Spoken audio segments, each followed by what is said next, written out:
la suppression des élites est particulièrement évidente. Souvent, pour affaiblir un mouvement, on s'en prend à son chef, à sa matrice.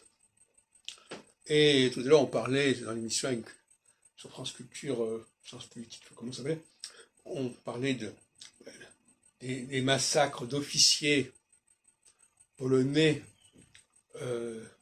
mais effectivement, aussi bien les soviétiques que les Allemands ont visé.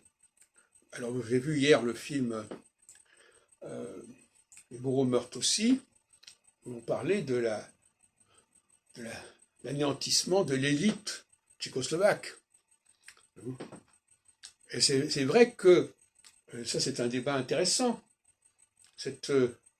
la question de repérer les élites est essentielle.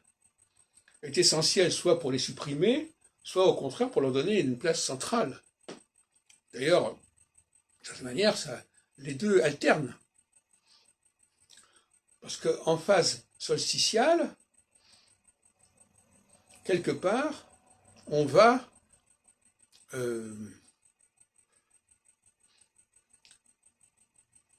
faire comme si les élites n'existaient pas. Les élites se retirent, mais c'est un peu le retrait au sens du Nil. Elles se retirent en laissant un limon. Mais c'est vrai que la phase solsticielle est une phase de recul, puisque finalement, on a transmis au peuple tout le savoir, toutes les techniques, et donc le peuple n'a plus besoin des élites. Sauf qu'à un moment donné, ce savoir se fragilise, se fragmente, on s'aperçoit qu'on ne peut pas faire sans ces élites, et on va rappeler les élites.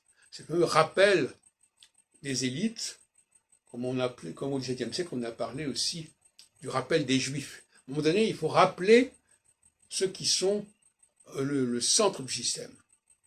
On a voulu s'en passer, et à un moment donné, il faut revenir vers ces élites.